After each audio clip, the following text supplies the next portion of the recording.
আর ওইদিকে মিম ভাবলো যে সেদিন মেহেদিকে ওভাবে বলা উচিত হয়নি। বেচারা না হয় আমাকে একটু ভালোবাসে, তাই বলে ছোট লোক বলে গালাগাল দেওয়া ঠিক হয়নি। আগামীকাল কলেজে আসলে মেহেদির কাছ থেকে ক্ষমা চেয়ে নিব। এই বলে মিম পরের দিন কলেজে আসলো, কিন্তু মেহেদিকে দেখতে পেল না। আর এইদিকে মেহেদি আজ এই শহর ছেড়ে চলে যাচ্ছে অন্য এক শহরে, যেন তার এই চেহারার মিমকে আর দেখতে ইচ্ছে না হয়।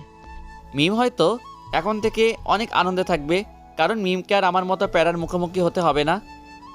আমি আমার সিম খুলে ভেঙে ফেলে দিয়েছি, নতুন নাম্বার নিয়েছি, শুধু মা ছাড়া কেউ জানে না। এদিকে মিম কলেজে মেহেদিকে না পেয়ে খুবই হতাশ হয়ে গেল। মিম ভাবছে আজ মনে হয় কোনো সমস্যা হয়েছে, কাল হয়তো আসবে, কিন্তু মেহেদি আর কোনোদিন এই কলেজে আসবে না, মিমের সাথে দেখাও হবে না। তার পরের দিন কলেজে মিমের দুই চোখ শুধু মেহেদিকে খুঁজতে লাগলো, কিন্তু পায়নি। এভাবে আরও 2 দিন যাওয়ার পর মেহেদিকে দেখতে না পেয়ে মেহেদি এক বন্ধুর কাছ থেকে শুনতে চায়, কিন্তু তারা মেহেদির কোনো খোঁজ দিতে পারেনি। মিম তখন মেহেদির সাথে কথা বলতে না পেরে অনেক কষ্ট পায়। শুধুমাত্র মেহেদির কাছে ক্ষমা চাওয়ার জন্য এভাবে প্রতিটা রাত চোখের পানি বালিশ ভিজিয়েছে। মিম তখন মেহেদির ভালোবাসা বুঝতে পারছে।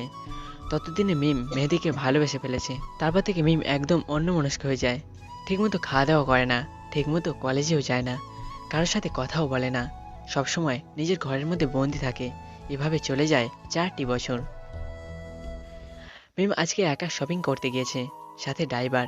মিমের গাড়ি একটা নির্দিষ্ট জায়গায় পার্কিং করে, কিন্তু সেখানে কিছু ঝামেলার কারণে অন্য একটা গাড়ি চলে আসে, আর মিমের গাড়ি একটু সামনে এগিয়ে গিয়ে পার্কিং হয়। মিম শপিং করে এসে তার নিজের গাড়ি মনে করে বসে পড়ে। দুইটা গাড়ি একরকমই মডেলের। তখনই মিম বলল, ড্রাইভার যাও। ড্রাইভার যখন যাচ্ছিল না, তখন আমি ড্রাইভারের দিকে তাকিয়ে অবাক হয়ে যাই, কারণ এটা আমাদের ড্রাইভার না, এটা হচ্ছে আমার প্রিয় মানুষটা, আমার ভালোবাসার মানুষ, যে কিনা 4 বছর আগে আমাকে একা রেখে দূরে চলে আসে, যার জন্য আমি প্রতিটা দিন প্রতিটা রাত কান্না করেছি। মেহেদি, তুমি এখানে? তুমি চলে আসার পর আমি তোমাকে কত খুঁজেছি। তুমি কাউকে কিছু না বলে চলে আসছিলে কেন? তুমি তো আমাকে একদিন বলেছিলে যে আমি যেন তোমার সামনে না আসি, তোমার সাথে যেন কোনো যোগাযোগ না করি। তাই বলে তুমি আর কাউকে না বলে কলেজ থেকে চলে আসবে? আবার তোমার মোবাইল নাম্বারও বন্ধ। তোমার মোবাইল নাম্বার বন্ধ ছিল কেন? তুমি তো বলেছিলে যে তোমার সামনে না আসতে, তোমার সাথে কোনো যোগাযোগ না করতে। আর আমি যখন কলেজে যেতাম, তোমার সাথে দেখা হতো, তখন তুমি আমাকে দেখে বিরক্ত হতে। তাই আমি ওই কলেজ থেকে চলে এসেছি। আর ওখানে থাকলে তোমার ওই মায়াভরা চেহারাটা দেখলে নিজেকে কন্ট্রোল করতে পারতাম না। মনে হতো সারা জীবন তোমার ওই সুন্দর মুখটাই দেখে যাই, কিন্তু তুমি তো মানা করেছিলে, তাই চলে আসছি। তাই বলে কাউকে কিছু না বলে সব যোগাযোগ বিচ্ছিন্ন করে একবারের জন্য আমার কথা মনে পড়েনি? সব সময় মনে পড়তো তোমার ওই মায়াবী চেহারাটা, আমার চোখের সামনে সব সময় ভাসতো। আচ্ছা বাদ দাও, তুমি বিয়ে করেছো? না, আমি একজনকে খুব ভালোবেসেছিলাম, কিন্তু সে আমার ভালোবাসাটা বুঝলো না, তাই আর বিয়ে করা হয়নি। দেখলাম মিম কিছুটা খুশি হলো আমার কথা শুনে। ঠিক আছে, চলো, তোমাকে নিয়ে আজ সারাদিন ঘুরবো, আর আমার মা বাবার সাথে পরিচয় করিয়ে দিব। ঠিক আছে চলো। আসলে প্রিয় মানুষ বলল, তাই আর মানা করতে পারলাম না। তারপর আমরা অনেক ঘুরলাম, মজা করলাম, ফুচকা আইসক্রিম খেলাম। আমি শুধু মিমের দিকে তাকিয়েছিলাম। আগের থেকে অনেক সুন্দর হয়েছে, মনে হচ্ছে সারা জীবন তাকিয়ে থাকি। তারপর দিন শেষে মিমদের বাসায় গেলাম মিমের মা বাবার সাথে দেখা করতে। মিম কলিং বেল বাজালো। একটু পর একটা মধ্যবয়সী মহিলা এসে দরজা খুলে দিল। তখন মিম বলল, মেহেদি, এটা আমার মা। আর মা, এটা হলো মেহেদি, যার কথা আমি তোমাদেরকে বলেছিলাম। আসসালামু আলাইকুম আন্টি। তারপর আন্টি সালামের উত্তর নিয়ে বলল, কেমন আছো বাবা? আমি ভালো আছি, আপনি কেমন আছেন? আমিও ভালো আছি বাবা। তারপর মিম উপরে ফ্রেশ হতে চলে গেল। আমি আর আন্টি নিচে বসে গল্প করছি। বাবা, তুমি এতদিন কোথায় ছিলে? তুমি চলে যাবার পর মিম একদম অন্যরকম হয়ে গিয়েছিল। কলেজে যেত না, ঠিকমতো খাওয়া দাওয়া করতো না, কারোর সাথে কথা বলতো না, সারাদিন রুমের মধ্যে দরজা লাগিয়ে কান্না করতো। মিমের বান্ধবীদের কাছ থেকে শুনলাম তোমার ব্যাপারে, মিম আজকে অনেক খুশি। এই 4 বছরে মিমকে একদিনও হাসতে দেখিনি। তুমি বাবা চলে এসেছো, এবার একটু আমার মেয়েকে দেখে রাখবা। আমি অবাক, আমার কথা জানলো কিভাবে? আর আমি চলে গেছি তো মিম খাওয়া দাওয়া বাদ দিবে কেন? আন্টির ডাকে ধ্যান ভাঙলো। ঠিক আছে আন্টি, আমি দেখে রাখবো। তারপর রাতে মিমদের বাসায় রাতের খাবার খেয়ে আমি আমার বাসায় চলে আসলাম। তবে আসার আগে মিম আমার মোবাইল নাম্বার ও বাসার ঠিকানা নিয়ে নিছে। পরের দিন সকালে নিজের রুমে ঘুমিয়ে আছি, তখন কারো স্পর্শে আমার ঘুম ভাঙলো। চোখ খুলে দেখি মিম দাঁড়িয়ে আছে। আমি তাড়াতাড়ি শোয়া থেকে উঠে বসলাম। তুমি এখানে? আর এত সকালে কি করছো আমার রুমে? তবে মিমকে আজ অনেক সুন্দর লাগছে। একটা নীল শাড়ি পরছে, তাতে আরও সৌন্দর্যটা ফুটে উঠছে। কেন, আসতে মানা আছে নাকি? না, আসতে মানা থাকবে কেন?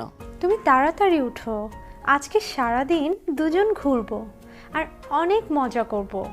আর হ্যাঁ, তুমি আজকে অফিস থেকে ছুটি নিয়ে নাও। তারপর আর কি, অফিস থেকে ছুটি নিয়ে নিলাম। তারপর রেডি হয়ে যখন গাড়ি বের করতে যাব, তখন মিম বলল, গাড়িতে না, আজকে আমরা রিকশায় ঘুরবো। তারপর দুজনে রিকশায় করে একটা পার্কে আসলাম। এসে দুজনে হাঁটছি, আর আমি মিমের দিকে আর চোখে তাকাচ্ছি। কিছু দূর যাওয়ার পর কেউ আমার পিছন থেকে চোখ চেপে ধরলো। আমি ছাড়িয়ে দেখি আমার অফিসের কলিগ, নাম তনিমা। অবশ্য তনিমা আমাকে পছন্দ করে, কিন্তু আমি গুরুত্ব দেই না। তারপর তনিমা আমাকে বলল, তুমি এখানে কি করছো? এই বলে আমাকে একটা ছোট্ট করে জড়িয়ে ধরলো। তখন দেখি মিমের চোখ দুইটা লাল আর চোখে হালকা পানি, মনে হয় এখনই কান্না করে দিবে। তারপর মিমকে আর তনিমার সাথে পরিচয় করিয়ে দিলাম।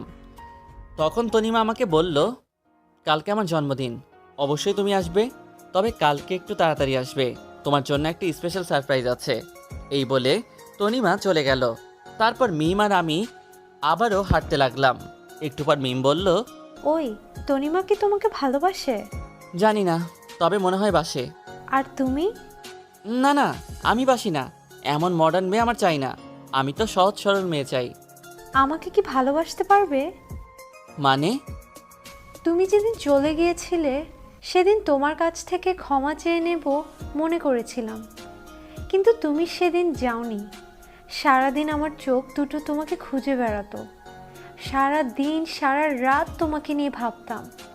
তোমাকে নিয়ে ভাবতে ভাবতে কখন যে তোমাকে ভালোবাসে ফেলেছি নিজেও জানি না। তুমি যখন চলে গেলে তখন ভালোবাসার মানে বুঝলাম।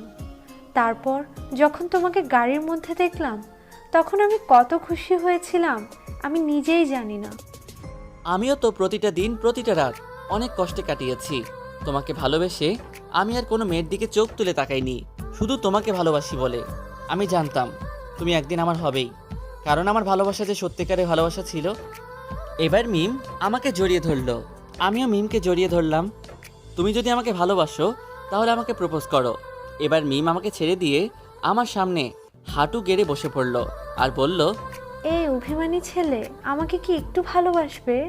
তোমার বুকে আমার মাথাটা কি সারা জীবন রাখতে দেবে? এবার আমি মিমের হাত ধরে টেনে নিজের বুকে নিয়ে নিলাম আর বললাম, আমিও তোমাকে অনেক ভালোবাসি। তারপর দুজনের পরিবারের মতে বিয়ে ঠিক হলো। সকালে মিম ফোন করে বলল, আজকে একটু শপিংয়ে যাবে, আমি ওর সাথে যাওয়ার জন্য। তারপর দুজনে বেরিয়ে পড়লাম। কিছুক্ষণ পর মিম বায়না ধরলো যে আইসক্রিম খাবে। এমন সময় আমার অফিস থেকে একটা জরুরি কল আসলো। আমি মিমের কাছে টাকা দিয়ে বললাম, তুমি আইসক্রিম নিয়ে আসো, আমি একটু কথা বলি। তারপর মিম রাস্তার ওপাশে আইসক্রিম আনতে চলে গেল। আমি কথা বলছি এমন সময় একটা চিৎকারের আওয়াজ শুনতে পেলাম। আমি পিছনে তাকিয়ে দেখি একটা ট্রাক মিমকে ধাক্কা দিয়ে চলে গেল। আমি চিৎকার দিয়ে মিম বলে ডেকে উঠলাম। আমি দৌড়ে গিয়ে দেখি মিমের সারা শরীর আর মুখ দিয়ে রক্ত বের হচ্ছে। আমি সাথে সাথে মিমের মাথাটা আমার কোলে তুলে নিলাম। আমি চিৎকার দিয়ে কান্না করতে লাগলাম। তখন মিম অনেক কষ্টে বলল, আমাকে একটু জড়িয়ে ধরবে? তোমার বুকে আমার অনেক শান্তি লাগে। আমি তখন মিমকে আরও শক্ত করে জড়িয়ে ধরলাম আর বলছি, তোমার কিচ্ছু হবে না। মিম নিয়ে হাসপাতালে চলে আসলাম। ডাক্তার মিমকে ইমার্জেন্সি ওটিতে নিয়ে যায়, আর ডাক্তার বলে গেল প্রচুর পরিমাণে রক্তক্ষরণ হয়েছে, রক্তের প্রয়োজন হবে, তাড়াতাড়ি রক্ত জোগাড় করুন। মিমের রক্ত পরীক্ষা করে বলল ও পজিটিভ। আমি বললাম আমার রক্ত ও পজিটিভ। ডাক্তার আমার রক্ত পরীক্ষা করে দেখলো যে দুজনের রক্তই ম্যাচ করছে। তারপর আমি রক্ত দিলাম। আমি প্রায় পাগলের মতো হয়ে গেছি মিমের জন্য কান্না করতে করতে। বাসার সবাইকে ফোন করে জানিয়ে দিয়েছি, সবাই এসে আমাকে সান্ত্বনা দিচ্ছে। 4 ঘন্টা পর ডাক্তার বের হলো। বের হয়ে বলল, মিম এখনো বিপদমুক্ত হয়নি। 24 ঘন্টার মধ্যে যদি জ্ঞান না ফিরে তাহলে তাকে বাঁচানো সম্ভব হবে না। এখন সবাই উপরওয়ালাকে ডাকতে থাকুন যাতে তাড়াতাড়ি জ্ঞান ফিরে। আমি তো এ কথা শুনে হাউমাউ করে কান্না শুরু করে দিয়েছি। আমরা সবাই মিমের বেডের পাশে বসে আছি। 23 ঘন্টা পার হতে না হতেই মিমের জ্ঞান ফিরে আর মেহেদি বলে ডাক দেয়। সাথে সাথে আমি ওর কাছে যাই আর বলি, এই তো আমি। একটু পর ডাক্তার রুমে এসে বলল, মিমের সাথে এখন কথা কম বলবেন, কারণ প্রচুর পরিমাণে রক্তক্ষরণ হয়েছে। এখন বেশি কথা বললে সমস্যা হবে। ডাক্তার আমাকে আর মিমের বাবাকে ডেকে নিয়ে গিয়ে একটা শকিং খবর দিল। মিমের পাঁজরের হাড় ভেঙে গেছে আর একটা পা। পুরোপুরি সুস্থ হতে 6 মাস সময় লাগবে। দেখতে দেখতে 6 মাস কেটে গেল। এখন মিম অনেকটাই সুস্থ। তারপর আমাদের বিয়ে হয়ে গেল। এখন আমরা সুখে শান্তিতে সংসার করছি। সত্যিকারের ভালোবাসা কখনো হারিয়ে যায় না, বেঁচে থাকে আজীবন।